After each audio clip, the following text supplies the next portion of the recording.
सर्वप्रथम मूल निवासी बहुजन समाज में जन्मे सभी महानायक महानायिकाओं का नमन करते हुए, क्योंकि उनके संघर्ष त्याग और बलिदान की वजह से आज हमारा समाज इस लायक हुआ है। साथियों, आज हम लोग वामसेप के बैनर तले बाबा साहब भीमराव अंबेडकर की 66वीं परिनिर्वाण दिन मना रहे हैं। तो आज के अवसर पे जो बाबा साहब अंबेडकर ने जो हमारे मूल निवासी बहुजन समाज को जो संदेश दिया, वो संदेश रखते हुए और वर्तमान में हम लोगों को क्या करना चाहिए, इस पर हम लोग अपने विचार रखेंगे। साथियों, जब बाबा साहब अंबेडकर 1916 में जब सार्वजनिक जीवन में प्रवेश करते हैं, तो उन्होंने जो समाज का अध्ययन किए, उस अध्ययन के क्रम में महामानव गौतम बुद्ध, संत कबीर और महात्मा ज्योतिराव फूले, 3 लोगों को गुरु मानते, और गुरु मानकर जो समाज के जीवन का जो उन्होंने अध्ययन किया, और अध्ययन करने के बाद वो पाते हैं कि जो भी इस देश के अंदर हमारे महापुरुषों ने जो लंबी लड़ाई लड़ी, त्याग बलिदान संघर्ष किया, उसमें 3 खामियां नजर आई। समीक्षा करने के बाद पाते कि 3 खामियां नजर आई। पहली खामियां ये कि जो भी हमारे पुरखों ने आंदोलन किया, उनका आंदोलन क्षेत्रीय आंदोलन था। अपने अपने राज्य में लोगों ने अपने आंदोलन खड़ा किया, और उनके द्वारा जो आंदोलन चला वो सेल्फ रिस्पेक्ट मूवमेंट, आत्मसम्मान का आंदोलन चला, मगर वो क्षेत्रीय आंदोलन था। दूसरी समीक्षा बिंदु पर पहुंचते हैं कि उन लोगों का जो आंदोलन जो चला, उनके द्वारा उनका कोई दस्तावेज, कोई रिकॉर्ड मेंटेन नहीं किया गया, ऐसे दस्तावेज नहीं आए। तीसरा बिंदु पर पहुंचते हैं कि इन महापुरुषों का आपस में कोई कम्युनिकेशन नहीं था, एक दूसरे से मिलना जुड़ाव नहीं था। तो 3 बातों को ध्यान में रखते हुए उन्होंने अपना जो मूवमेंट शुरू करते हैं और तीनों को मजबूती प्रदान करते हैं, वो क्षेत्रीय आंदोलन को उनके द्वारा राष्ट्रीय आंदोलन, राष्ट्रीय संगठन में तब्दील किया जाता है। और बाबा साहब अंबेडकर जो भी काम समाज के अंदर करते हैं, उसका सारा रिकॉर्ड, दस्तावेज उसको मेंटेन करते हैं, ताकि उनके लिखे हुए साहित्य को इतिहास के आधार पे आज हम लोग अपना मूवमेंट आंदोलन चला रहे हैं। जो हमारे सामने उपलब्ध है, उनके सारे साहित्य उपलब्ध है, उनके सारे दस्तावेज उपलब्ध है। और तीसरा, उन्होंने इस देश के अंदर हर राज्यों के अंदर संगठन खड़ा करके राष्ट्रव्यापी मूवमेंट खड़ा किया। तो साथ इस तरीके से जो बाबा साहब अंबेडकर कहते हैं कि हमारे अपने समाज के लोगों को इतिहास जानना जरूरी है। जो समाज, जो कौम अपना इतिहास नहीं जानता, वो अपना भविष्य निर्माण नहीं कर सकता। इतिहास जानना बहुत जरूरी है। इतिहास जानने से क्या होता है, दोस्त और दुश्मनी की समझ पैदा होती है। इतिहास जानने से दोस्त और दुश्मनी की समझ पैदा होती है। और इतिहास में यह भी है कि जो जीतते हैं वो इतिहास लिखते हैं, जीतने वाले लोग इतिहास लिखते हैं, हारने वाले लोग इतिहास नहीं लिखते। जीतने वाले जो लोग इतिहास लिखते हैं, वो इतिहास अपने ढंग से, अपने तरीके से लिखते हैं। ये सवाल खड़ा होता है, क्या हारने वाले लोगों का अपना इतिहास नहीं होता? हारने वाले लोगों का भी अपना इतिहास होता है, मगर कहां होता है? जीतने वाले लोगों ने जो इतिहास लिखा, उसी इतिहास में हारने वाले लोगों का भी इतिहास छिपा हुआ होता है, और ढूंढने और खंगालने की जरूरत है। और ढूंढने और खोजने की जरूरत है। वो कहां से मिलता है? ऐसे कार्यक्रमों और सेमिनार की वजह से इतिहास खंगाले जाते हैं, ढूंढा जाता है। समाज को बताया जाता है। जैसे एक महाभारत नाम का एक उपन्यास है, उस उपन्यास में एक जगह युधिष्ठिर और दुर्योधन की चर्चा होती है। दुर्योधन मृत्यु शैया पर पड़ा करा रहा है, चिल्ला रहा है। युधिष्ठिर उससे मुलाकात करने को जाता है और मुलाकात करता है, उनको उनका नाम पुकारता है दुर्योधन। जैसे ही दुर्योधन कहता है तो दुर्योधन ये नाम सुन करके तिलमिला जाता है, कहता है कि तुम मेरे मुंह पर मेरे नाम की खिल्ली क्यों उड़ा रहे हो, क्योंकि मेरा नाम दुर्योधन नहीं है, मेरा नाम सुयोधन है। क्योंकि दुर्योधन घृणता सूचक शब्द है, सुयोधन एक अच्छाई सूचक शब्द है। कहता मेरा नाम दुर्योधन नहीं है, मेरा नाम सुयोधन है। युधिष्ठिर कहता है देखो भाई, मेरे कहने न कहने से क्या होगा, आने वाला जनरेशन तुझे दुर्योधन ही तो कहेंगे। दुर्योधन जवाब देता है युधिष्ठिर मैं मर रहा हूं, मैं मरने वाला हूं, तुम जीत गए, अब जीत गए, अब तुम राजा बनोगे। अब राजा बनोगे तो अपनी देख रेख में इतिहास की रचना करवाओ और उस इतिहास में मेरा नाम दुर्योधन लिखोगे तो आने वाली पीढ़ियां में दुर्योधन ही तो जानेंगे। अर्थात जो जीतते हैं वो इतिहास लिखते हैं। साथियों, हारने वाले लोगों का भी अपना इतिहास होता है और जो हमारे जो हारे में जिसको लोग दबा कुचला शोषित पीड़ित जो कहा गया, इनका जो इतिहास है गौरवशाली इतिहास है, गौरवशाली इतिहास है। हमारे पुरखे राजा महाराजा हुआ करते थे, ये इतिहास बताने की जरूरत समाज के अंदर, ताकि उनके अंदर एक स्वाभिमान जागे, आत्मसम्मान का बोध हो, एक गौरव का बोध हो, ये जानने की जरूरत है। जैसे उदाहरण के तौर पे यदि आप किसी के घर जाते हैं तो घर का जो गार्जियन होता है वो गार्जियन कहता है कि मेरे 4 बेटे हैं और चारों बेटों में जो सबसे बड़ा बेटा है उसी के ऊपर पूरा घर है। ऐसा उदाहरण सुनने को मिलता है। और बचपन से एक चीज और हम लोग सुनते आए, क्या ये भूकंप कैसे आता है, सुनते रहे बचपन से कि भूकंप कैसे आता है। तो लोग बचपन से सुनाते रहे हैं कि ये धरती जो है शेषनाग पर टिका हुआ है, धरती शेषनाग पर टिका हुआ है, वो जब करवट लेता है तो धरती हिलती डूलती है। ऐसा हम लोग बचपन से सुनते रहे हैं।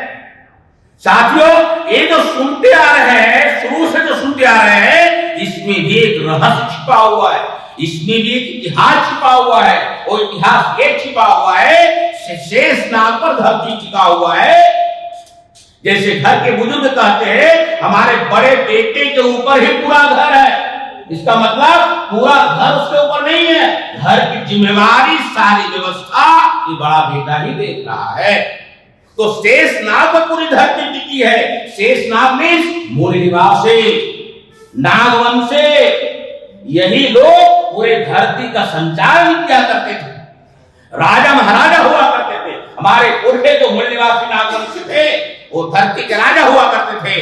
ये उसका सेंस है। ये इतिहास हम लोग जानने की जरूरत है। इतिहास जानने से क्या होगा, दोस्त और दुश्मन की समझ पैदा होगी। कैसे, मैं उदाहरण आपको देता हूं।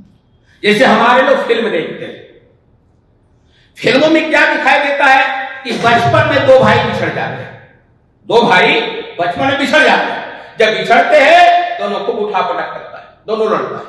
क्यों लड़ता है? दोनों को मालूम नहीं है हम दोनों भाई हैं, दोनों को पता नहीं है हम दोनों भाई हैं। मगर उस फिल्म का जो खलनायक होता है, जो विलेन होता है, उसको पता है ये दोनों भाई है, मगर बताता नहीं है। वो एक भाई का इस्तेमाल करता है और दोनों को लड़ाने का काम करता है, अंत तक लड़ाता रहता है। वो जानता है कि अगर बता दिया कि तुम दोनों भाई हो फिर क्या होगा, दोनों इकट्ठा होगा। फिल्म 3 घंटा चलने के बजाय आधे घंटे में खत्म हो जाएगी।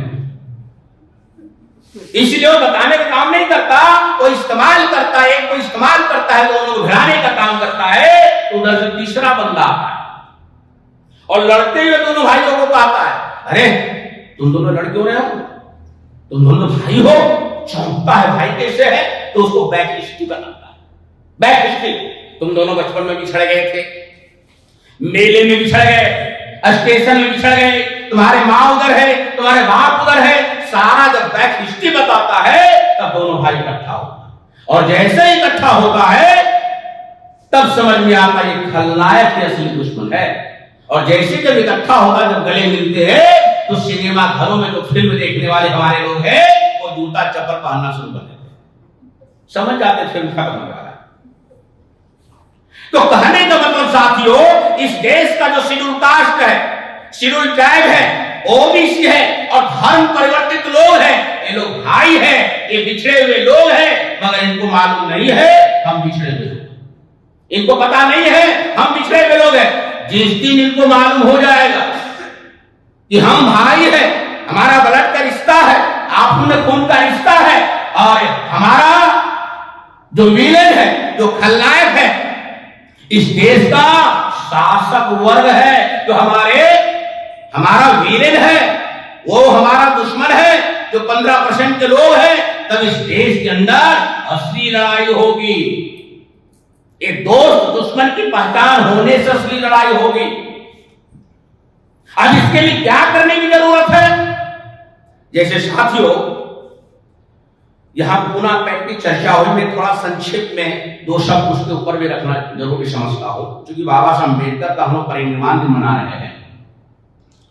साथियों, बाबा साहब अम्बेडकर जब 1916 में जब सार्वजनिक जीवन में आते हैं और वहां से उन्होंने अपना काम शुरू करते हैं, 1928 में जब साइमन कमीशन भारत आता है, तो उसमें बाबा साहब अम्बेडकर कहते हैं वेलकम साइमन, और मोहनदास करमचंद गांधी जी कहते हैं गो बैक साइमन। नायक कौन है, खलनायक कौन है, समझने वाली बात है।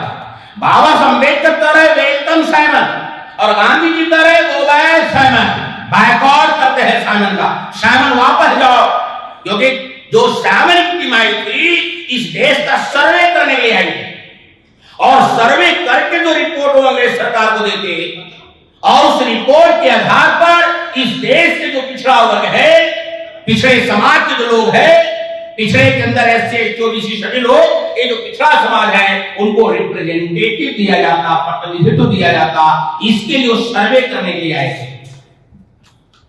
तो गांधी जी के द्वारा विरोध होता है, बाबा साहब अम्बेडकर वेलकम करते हैं, एससी और एसटी का सर्वे होता है, ओबीसी का सर्वे नहीं होता। इसके बाद गोलमेज सम्मेलन होता है, और गोलमेज सम्मेलन में बाबा साहब अम्बेडकर ने जो दमदार तरीके से अपनी बातें रखी, इससे ये रिजल्ट आ गया कि बाबा साहब अम्बेडकर जो बातें रख रहे हैं ये इन लोगों को जरूर मिलेगा। 4 डिमांड थी, 4 महत्वपूर्ण डिमांड थी। एक था संख्या के आधार पर पर्याप्त प्रतिनिधित्व, दूसरा अलग निर्वाचन क्षेत्र, तीसरा डबल वोटिंग अर्थात 2 बार वोट डालने का अधिकार, और चौथा व्यस्त मताधिकारी। 4 अधिकार थे। और गांधी जी भी गोलमेज सम्मेलन में थे, वो नहीं चाहते थे कि डॉक्टर अंबेडकर इनके लोगों को अधिकार मिले। इसके लिए वो मुस्लिम लीग के लीडर मौलाना शौकत अली के पास जाकर मिलते हैं और कहते हैं कि डॉक्टर अंबेडकर को अधिकार नहीं मिलना चाहिए, जो डॉक्टर अंबेडकर की मांग है वो उसको नहीं मिलना चाहिए, इसके लिए आप मेरा साथ दो, डॉक्टर अंबेडकर का विरोध करो, और आपकी जितनी सारी मांग होगी हम समर्थन देते आपकी मांग का। मुस्लिम लीग की 14 मांगे थी, मुस्लिम लीग का 14 मांगे थी, और 14 मांगों में 7वें नंबर की मांग थी मुझे गो हत्या करने की इजाजत दिया जाए। गांधी जी कहते हैं मंजूर है, गांधी जी मंजूरी दे रहे हैं मुस्लिम लीग के डिमांड को, उनकी मांगों को मंजूरी दे रहे हैं, इसलिए डॉक्टर अंबेडकर की मांगों का विरोध करो। फिर भी अंग्रेज ईमानदार थे और उन्होंने 17 अगस्त 1932 को वो 4 कर्नल अवार्ड प्रदान किए। 4 कर्नल अवार्ड, एडिक्वेट रिप्रेजेंटेशन अर्थात संख्या के आधार पर पर्याप्त प्रतिनिधित्व, सेपरेट इलेक्टेड अलग निर्वाचन क्षेत्र, डबल वोटिंग, 2 बार मत देने का अधिकार, एडल्ट फ्रेंचाइज, वयस्क मताधिकार, 4 कम्युनल अवार्ड 17 अगस्त 1932 को प्राप्त हो गया। गांधी जी वहां अंग्रेजों को धमकी देकर चले, भारत आए, क्योंकि धमकी दिए थे। यहां पहले आदेश दे दिया गया कि गांधी जी को अरेस्ट कर लिया जाए, अरेस्ट कर लिया गया, मुंबई बंदरगाह पे अरेस्ट किया और पूना के अरवला जेल में डाल दिया। गांधी जी के द्वारा पूना के अरवला जेल में 20 सितंबर से आमरण अनशन शुरू हो जाता है और 24 सितंबर को पूना पैक्ट होता है। बाबा साहब अम्बेडकर उनका वोट पीकर पूना पैक्ट पे सिग्नेचर करते हैं। पूना समझौता होता है, वोट खून का वोट पीकर, वो कतई इसके पक्ष में नहीं थे। 25 सितंबर को बाबा साहब अम्बेडकर स्पीच देते हैं। ये पूना पैक्ट गांधी और कांग्रेस के द्वारा हमारे लोगों पर थोपा हुआ समझौता है। साथियों, उस पूना पैक्ट के द्वारा हमारे लोगों में बहुत बड़ा नुकसान हुआ, क्योंकि पूना पैक्ट के द्वारा इस देश के अंदर हमारे लोगों के अंदर रियल रिप्रेजेंटेटिव पैदा होगा। रियल रिप्रेजेंटेशन खत्म कर दिया पूना पैक्ट ने, और रियल रिप्रेजेंटेशन खत्म हो गया। संख्या के आधार पर रिजर्वेशन मिला राजनीतिक क्षेत्र में। जो 131 रिजर्व सीट चुन करके जाते हैं, वो चुन करके वहां जाते हैं, वहां कुछ करने का काम नहीं करते, कुछ बोलने का काम नहीं करते। उनको केवल पोजीशन रहता है, पावर नहीं रहता। पूना पैक्ट से चुन करके जाने वाले जो लीडर लोग हैं, उनके पास केवल पोजीशन होता है, पावर नहीं होता। पोजीशन और पावर का क्या मतलब होता है? जैसे हमारे किसान भाई लोग खेत में फसल लगाते हैं। जब फसल लगाते हैं तो फसल की सुरक्षा करने के लिए एक नकली किसान खड़ा कर दिया जाता है। डंडा खड़ा किया जाता है, पुराने कपड़े उपड़े पहना देते हैं, मिट्टी का मटका ऊपर डाल दिया जाता है। जानवर दूर से देखता है हमारा आदमी खड़ा है, किसान खड़ा है। हमारे लोग दूर से देखता है हमारा नेता जा रहा है। जानवर दूर से देखता है किसान खड़ा है। अगर नदी चला जाए तो किसान डंडा चलाने लायक नहीं है। हमारे लिए जो नेता पा जाते हैं, ये काम कर दो, तो मैं करने लायक नहीं हूं। इसका मतलब केवल उसके पास पोजीशन है, पावर है, पावर नहीं है। जैसे नकली किसान जो खेत में खड़ा है, उसके पास केवल पोजीशन है, किसान जैसा दिखता है, पोजीशन है, कि नेता जैसा दिखता है, पोजीशन है, उसके पास भी पावर नहीं है, उसके पास भी पावर नहीं है। ये हालात पैदा हुआ पूना पैक्ट की वजह से। इसके बाद साथियों, बाबा साहब अम्बेडकर ने सोचा कि क्या करना जरूरी है इस देश के अंदर। उन्होंने सोचा इस देश के अंदर एक राष्ट्रव्यापी संगठन खड़ा किया जाए, एक राष्ट्रीय स्तर का संगठन खड़ा किए। 32 में पूना पैक्ट हुआ 24 सितंबर को। 10 साल के बाद 1942 में 10 साल के अंदर एक राष्ट्रीय स्तर का संगठन खड़ा किए। और नागपुर में शेड्यूल कास्ट फेडरेशन का एक राष्ट्रीय अधिवेशन लिया गया। 75,000 डेलीगेट्स लोग थे। उस राष्ट्रव्यापी संगठन का यह असर हुआ कि महाराष्ट्र के लोगों ने बाबा साहब अम्बेडकर को संविधान सभा में हराया, तो बंगाल के लोगों ने जितवा कर भेज दिया। ये राष्ट्रव्यापी संगठन का रिजल्ट, क्योंकि उनका संगठन केवल महाराष्ट्र में नहीं था, बंगाल में भी लोग जानते थे। जोगेंद्र नाथ मंडल अपनी सीट से रिजाइन भी था, सीट खाली किए, बाबा साहब अम्बेडकर को निमंत्रण देकर वहां पर जितवा कर भेजे। बंगाल के लोगों ने भेजा संविधान सभा में। मगर इन लोगों ने सोचा कि बाबा साहब अम्बेडकर बंगाल से जीत कर चले गए हैं, बंगाल को इसको दंड दिया जाना चाहिए, बंगाल को दंड मिलना चाहिए। और बंगाल को क्या दंड मिला?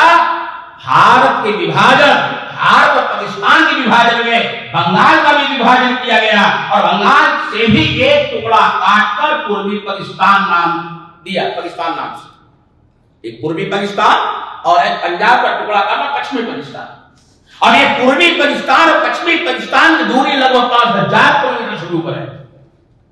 बोले 2 देश बन रहा है, 2 टुकड़ों में बन रहा है। क्यों ऐसा हुआ? क्योंकि बंगाल के लोगों ने बाबा साहब अम्बेडकर को जिता कर भेजा, उसका ये नतीजा है। तो साथ ही इस तरीके से बाबा साहब अम्बेडकर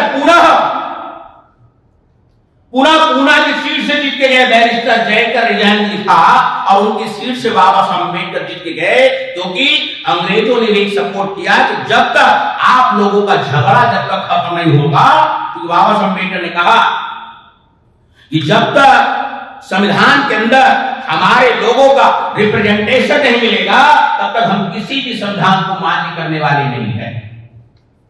ये झगड़ा शुरू हो गया, तो बाबा साहब अम्बेडकर को जितवा करके लाया गया। बैरिस्टर जयकर के सीट से पूना से संविधान सभा में आए और भारत के संविधान बनाने की जिम्मेवारी भी इनको दिया गया, संविधान निर्माण करने की जिम्मेवारी भी दिया गया, ड्राफ्टिंग कमेटी का चेयरमैन बनाया गया।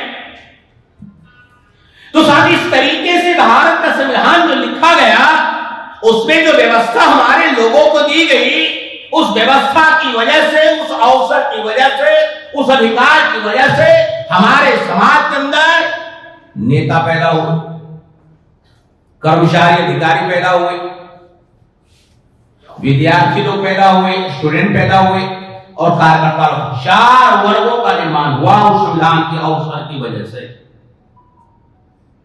अब हमारे जो नेता पैदा हुए तो पूना पैक्ट की वजह से चूंकि पैदा हुए, कर्मचारी अधिकारी पैदा हुए रिजर्वेशन से पैदा हुए। जो रिजर्वेशन क्या है? वास्तव में रिप्रेजेंटेशन है, प्रतिनिधित्व है। हमारे लोगों को अभी तक सही तरीके से पता नहीं है कि रिजर्वेशन कितनी प्रकार का होता है, क्योंकि अब सवर्णों के साथ जब उसका बहस होता है तो जवाब नहीं दे पाता। अगला जो बहस करता है, समझ जाते लोग जो बहस करते हैं, तो सीधा वो क्या कहता है, अरे रिजर्वेशन तो 10 साल के लिए था।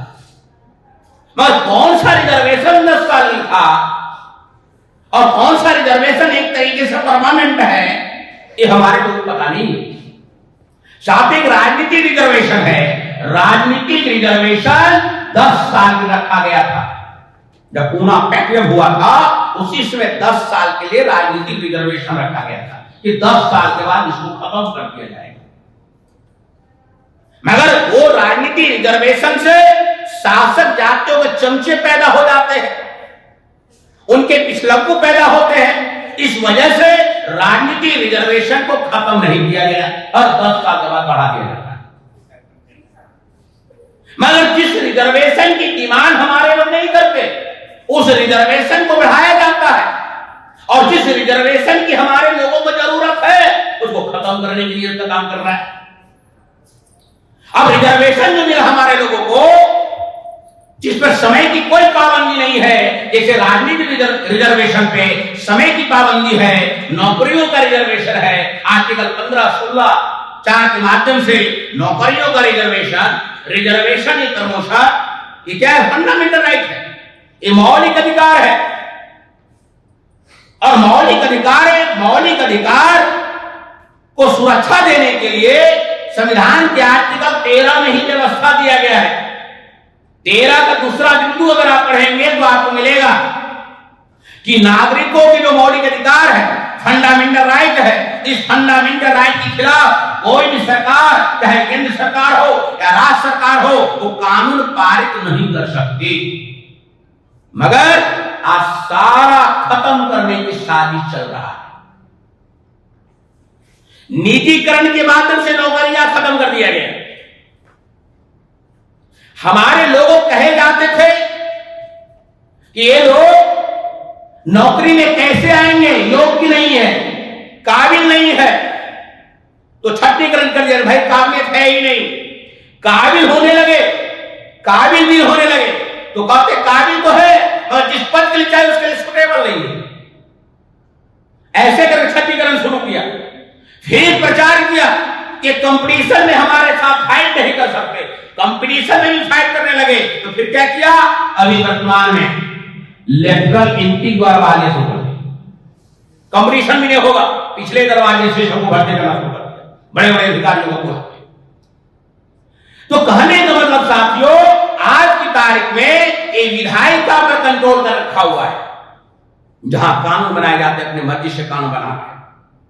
कार्यपालिका जिस पर 80% का कब्जा इन लोगों का है, न्यायपालिका भारत का अगर संविधान अगर आप देखें तो आर्टिकल 124, आर्टिकल 217 के द्वारा सुप्रीम कोर्ट और हाई कोर्ट की जजों की भर्ती की प्रक्रिया है। उस प्रक्रिया को किनारे कर दिया और इन लोगों ने कॉलेजियम सिस्टम से बहाली करना शुरू कर दिया जजों की। सुप्रीम कोर्ट में कॉलेजियम सिस्टम से जजों की बहाली चल रही है, जिसकी वजह से क्या हो रहा है, जो 250 घराने के लोग हैं उसी घरानों में ही जज बन रहे हैं। कोई दादा बन गया, कोई बाप बन गया, बेटा बन गया, इस तरह से एक ही 250 घराना है, उसी 250 घराने के अंदर ये जज जो है बन रहे हैं और सारा का सारा ये जातिवादी और ब्राह्मणवादी मानसिकता का काम कर रहे हैं। वो अपने फायदे के लिए है। जैसे उदाहरण स्वरूप आप 1992 में जब मंडल कमीशन का फैसला आया, उस 92 में मंडल कमीशन के फैसले के समय में इन्होंने क्या कहा, इन्होंने कहा 9 जजों की बेंच ने कहा कि 50% से ज्यादा रिजर्वेशन नहीं दिया जा सकता, जबकि संविधान के अंदर ऐसा कोई प्रावधान नहीं है कि 50 से ज्यादा नहीं दे सकते। फिर भी फैसला दिया कि 50 से ज्यादा नहीं दे सकते। अभी EWS के मेजर पे 5 जज बेंच जो कि 2 जज उसके विरोध में है, फैसला क्या दे रहा है, 60% दे सकते, अर्थात 10% EWS का रिजर्वेशन दे, अपने फायदे के लिए दे दिए। 9 जजों के फैसले को 5 जज बेंच जो है काट रहा है, वो कहता 50 से ज्यादा नहीं दे सकते, ये 10% बढ़ा रहा है। मैंने अपने फायदे के लिए कुछ भी करने को तैयार है, क्योंकि वो सारे के सारे जज एक ही जात परिवार, एक ही घराने के लोग हैं। इस तरीके से जो न्यायपालिका है वो भी हमारे विरोध में है। ये जो मीडिया है जो चौथा तंत्र है, ये मीडिया पर तो 100% कब्जा है। तो सोशल मीडिया के द्वारा हमारे लोग बहुत सारे पत्रकार बन रहे हैं, यूट्यूब चैनल पे अपना सब दिखा रहे हैं, लेकिन जो मेन मीडिया है, मेन मीडिया पर तो 100% उसका ही कब्जा है। अभी चारों तंत्र विरोध में है। तो बाबा साहब अम्बेडकर अपने जिंदगी का जो मकसद जो तय करते थे और जो हमारे लोग बताए थे, 24 सितंबर 1952 को, तो समझने वाली बात है, 24 सितंबर 1952 को बाबा साहब अम्बेडकर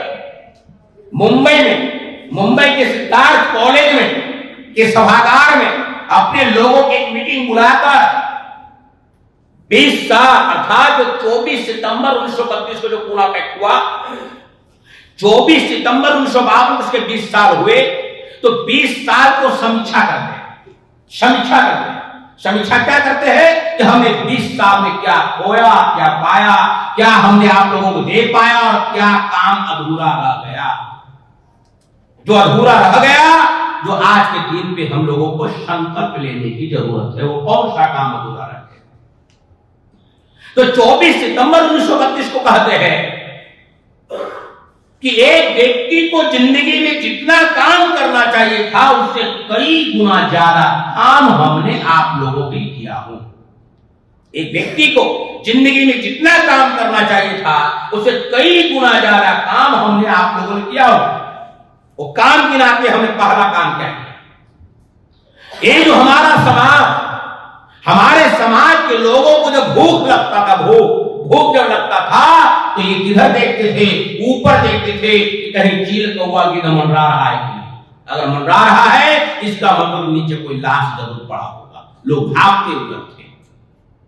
ऐसे समाज जो मरे मुर्दे खाने का काम करता था, ऐसे समाज के अंदर वो स्वाभिमान पैदा किया, वो चेतना पैदा की। पहला काम एक स्वाभिमान पैदा करने का काम किया। दूसरा काम वो बताते हैं, ये जो पार्लियामेंट देख रहे हो, पार्लियामेंट के अंदर हमारे लोगों को झाड़ू देने के लिए रखा नहीं जाता। उस पार्लियामेंट के अंदर हमने आप लोगों का एक मंत्री बिठा दिया हो, अर्थात वो राजनीतिक अधिकार भी हमने प्राप्त किया। राजनीतिक अधिकार भी हम लोगों ने प्राप्त किया। 1 मैन 1 वोट का सिद्धांत आया, वोट देने का जो अधिकार आया वो राजनीतिक अधिकार भी हमने प्राप्त किया। तीसरा, जो समाज जो हजारों साल से शिक्षा से वंचित जिसको रखा गया, अनपढ़ गवार रखा गया, ऐसे समाज के अंदर हमने एजुकेशन की अलग जगाई। उसके लिए अपने जीवन में खुद वो कॉलेज स्कूल खुलवाने का काम किए थे, सरकार की व्यवस्था बनाई। जब वो श्रम मंत्री बने थे 1942 में, तो उन्होंने हमारे लोगों को फॉरेन एजुकेशन दिलवाने के लिए छात्रवृत्ति की व्यवस्था करते हैं। ऐसे 52 लोगों को पढ़ने के लिए विदेश भेजते हैं। मतलब वो एजुकेशन का अधिकार भी हमने प्रदान करवाया, संविधान के अंदर भी प्रदान करवाया। एक काम जो हमने नहीं किया कर पाया, वो कौन सा काम है? सामाजिक क्रांति होनी चाहिए, सामाजिक क्रांति। और सामाजिक क्रांति होगा कैसे? जाति विहीन समाज की रचना करने से होगा। जाति विहीन समाज की रचना होगा, सामाजिक क्रांति होगी। और सामाजिक क्रांति से क्या होगा? सत्ता का परिवर्तन होगा, और सत्ता का परिवर्तन से व्यवस्था का परिवर्तन होगा। तो जो सामाजिक क्रांति जो हो रहा है, जो जाति विहीन जाति व्यवस्था को खत्म करने से होगा, जाति विहीन समाज की रचना करने से होगा। और जाति विहीन समाज कैसे बनेगा? तो हमारे बहुत सारे विद्वान लोग क्या करते हैं? अंतरजातीय भोज से बनेगा, अंतरजातीय विवाह से बनेगा जाति विहीन समाज। बाबा Saheb Ambedkar annihilation of cast में लिखते हैं कि जाति विहीन समाज अंतरजातीय भोज, अंतरजातीय विवाह से पैदा नहीं होगा। ये जो जाति व्यवस्था जिन धार्मिक मान्यताओं और भावनाओं पर टिका हुआ है, उनको खत्म किए बगैर जाति व्यवस्था नष्ट नहीं होगा। वो जातीय भावनाएं मान्यताएं क्या है? जैसे किसी की शादी हुआ, कहा 7 जन्मों का रिश्ता हो गया। एक धार्मिक भावनाएं मान्यता डालती दिमाग में, 7 जन्म का रिश्ता है। इसलिए हमारे समाज के अंदर महिलाएं पीपल या बरगद के 7 फेरे लगाती है, और 7 फेरे लगाते समय क्या करती है कि 7 जन्म में मुझे यही पति मिलना चाहिए। पति अगर दूल्हा है, लंगड़ा है, कोढ़िया है, अंधा है, बहरा है, फिर भी यही मिलना चाहिए। ये क्या है? एक धार्मिक मान्यता है। माँ बाप के दिमाग में क्या डाला? माँ बाप के दिमाग में डाला कि माँ बाप का जिंदगी में परम कर्तव्य है कन्यादान करना, अपनी बेटी का हाथ पीले करना। तो जिंदगी का सबसे बड़ा पुण्य है कन्यादान करना, ये धार्मिक मान्यता। तो साथ ही ये धार्मिक मान्यता खत्म किए बगैर जाति विहीन समाज की रचना नहीं होगी। ये धार्मिक मान्यता कैसे खत्म होगा? वैचारिक क्रांति से खत्म होगा। ये वैचारिक क्रांति विचारों में परिवर्तन किए बगैर ये खत्म होने वाला नहीं है। विचार लगातार जागृति की जो बाबा अम्बेडकर जागृति की जो निरंतर चलते रहनी चाहिए, लगातार चलते रहनी चाहिए। वो जागृति जो यही वैचारिक क्रांति है। इस वैचारिक क्रांति से लोगों के आचरण व्यवहार में परिवर्तन होने लगेंगे। जाति विहीन समाज का रचना शुरू हो जाएगा। क्या होगा? फिर सामाजिक क्रांति होगा, और जब सामाजिक क्रांति होगा तब जाकर सत्ता परिवर्तन होगा। हमारे लोग सामाजिक क्रांति के बगैर सत्ता परिवर्तन करना चाहते हैं। सत्ता परिवर्तन तो हो जाता है, मगर व्यवस्था परिवर्तन नहीं हो सकता, क्योंकि सामाजिक क्रांति से निकले हुए जो लोग सत्ता में जाएंगे वो व्यवस्था परिवर्तन करेंगे। मगर समाज के अंदर क्या है? समाज के अंदर सामाजिक व्यवस्था में ब्राह्मण सबसे ऊपर है, और ब्राह्मण ही समाज का संचालन कर रहा है। और सत्ता में भी क्या है? ब्राह्मण सबसे ऊपर है, वो सत्ता का संचालन कर रहा है। अब यहां से हमारा समाज जो ब्राह्मणवादी व्यवस्था में ग्रसित है, अगर ये एमपी एमएलए बन के जाता है, समाज में ब्राह्मण का पिछलग्गू है, नेता बन गया, वहां पे ब्राह्मण का पिछलग्गू हो जाता है। समाज में ब्राह्मणों के पूछे बगैर कोई काम नहीं करता, इसीलिए राजनीति में जा जाता, वहां पे ब्राह्मणों को पूछे बगैर कोई काम नहीं करता। कहां से परिवर्तन करेगा? अब समाज में क्या होता है? अब जैसे एक बच्चा पैदा किया, माँ बाप उसको लेकर के कहां जाते हैं? मंदिर। जैसे पैदा किया मंदिर जाते हैं, और गर्दन पकड़कर 4 बार पटकते हैं सीढ़ी पे, मंदिर की सीढ़ी पे 4 बार पटकते हैं। और बच्चा जो है वो क्या पता, तो पैदा ही नहीं है, उसको क्या पता। अब वो बच्चा 3 साल का हो गया, तो माँ बाप मंदिर गया, माँ बाप हाथ जोड़ता है, बच्चे को भी कहता तू भी हाथ जोड़, वो भी हाथ जोड़ा, तो 3 साल का हाथ जोड़ा। अब 6-7 साल का हो गया तो बच्चा अपने जोड़ना शुरू कर दिया, खुदे जोड़ना शुरू कर दिया, माँ बाप को देखा खुदे जोड़ने लगा। अब बच्चा 15 साल का हो गया, 20 साल का हो गया तो इधर मंदिर साइकिल चला रहा है, मोटरसाइकिल चला रहा है, मंदिर कैसे करते हैं। अब हैंडल छोड़ के वैसे कर नहीं सकते, एक्सीडेंट हो जाएगा। हैंडल पकड़े हुए है, इधर देखा इसे, इधर देखा इधर। अब यही बच्चा कल एमपी एमएलए बनेगा, वहां भी तो गिर गिर के काम करेगा, वहां भी तो इसी तरह ब्राह्मणों के पिछड़ों को बन के काम करेगा। कहां से परिवर्तन करेगा? ऐसे ही तो 131 नेता रिजर्व सीट का सांसद बैठा हुआ है, कहां क्या कर रहा है? कुछ नहीं कर रहा है, क्योंकि इसी समाज व्यवस्था में पैदा हुए लोग हैं, गिरगिट वाली व्यवस्था में पैदा हुए लोग हैं। ये लोग कुछ कर नहीं रहा है, कुछ विरोध नहीं कर रहा है। तो समाज में ब्राह्मण कहता है ये होना चाहिए, हमारे लोग कहते हैं सही, जो आप कहते हो सब सही है, जो आप कहते हो सब सही है। और वहां जब कानून बनाता है निजीकरण होना चाहिए तो यहां पास है, उदारीकरण होना चाहिए पास है, मैंने जो भी कानून बनता है पास है, हमारे लोग पास करते हैं। और जो भी चीजें करवाना होता है हमारे लोगों के विरोध में करवाना होता है, हमारे लोगों के नेताओं को ही आगे करके करवाता है, ताकि इतिहास में एक नाम दर्ज रहे, तुम्हारा ये चीज खत्म हुआ था, हमने खत्म नहीं किया था, तुम्हारा ही नेता ने खत्म किया था। रिजर्वेशन प्रमोशन बिल फाड़ा तो कहा तुम्हारा ही नेता फाड़ा, तुम्हारा ही राष्ट्रपति बैठ कर कानून पर मुहर लगा रहा है, तुम्हारा ही राष्ट्रपति है। अभी रामनाथ कोविंद के द्वारा कई काम करवाए गए, अब द्रौपदी मुर्मू द्वारा काम करवाए जाएंगे। हमने कहा किया, आपका ही आदमी तो किया, ये इतिहास में दर्ज करना चाहता है। साथियों, ऐसा देश में चल रहा है और ऐसी स्थिति में आज क्या करने की जरूरत है? आज की तारीख में बड़े पैमाने पर वैचारिक मूवमेंट खड़ा करना होगा। तो आज हम वामसिक के द्वारा लगातार जन जागरण अभियान हम लोग देश में चला रहे हैं, आप लोगों की जिम्मेवारी है इस वैचारिक मूवमेंट में लगातार समाज के अंदर जागृति फैलाते रहनी चाहिए, लगातार फैलानी जरूरत है, निरंतर प्रचार प्रसार करते रहने की जरूरत है। निरंतर प्रचार प्रसार जब आपका समाज में जब जाएगा, एक ही बात बार बार जो हमारे महापुरुषों के जो विचार है वो लगातार बार समाज में फैलाएंगे। आज नहीं तो कल नहीं तो परसों नहीं तो परसों लोग जाएगा कहां?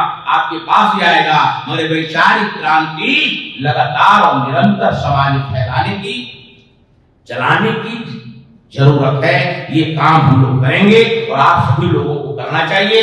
तो साथियों, अभी वामसिक का 4 दिन का राष्ट्रीय अधिवेशन अभी हम लोग करने जा रहे हैं। तो 4 दिन का जो राष्ट्रीय अधिवेशन, जिसमें अलग अलग सब्जेक्ट मैटर है, करंट इशू है, उस पे हम लोग देश भर के लोग चर्चा करेंगे। ये कल्याण मुंबई में होने जा रहा है 25, 26, 27, 28 दिसंबर 4 दिन का प्रोग्राम है और बहुत ही करंट इशू पर चर्चाएं होगी। देश भर के लोग आएंगे, उनको ये बातें सारी समझाई जाएगी। फिर वो लोग अपने राज्य में, अपने जिलों में, तहसीलों में, ब्लॉक में, गांव में इस विचारधारा को फैलाने का काम करेंगे। इसके लिए हम लोग राष्ट्रीय अधिवेशन ले रहे हैं 4 दिन का। और इस राष्ट्रीय अधिवेशन के लिए तन मन धन से आप लोगों को साथ सहयोग करना है। हमारे साथी जो हमारे कार्यकर्ता आपके बीच में जाएंगे, आपसे पैसे भी मांगेंगे अधिवेशन की तैयारी के लिए कि आप लोग ऐसा करेंगे। ऐसी उम्मीद और आशा करते हुए मैं अपनी बात समाप्त करता हूँ। धन्यवाद, आभार।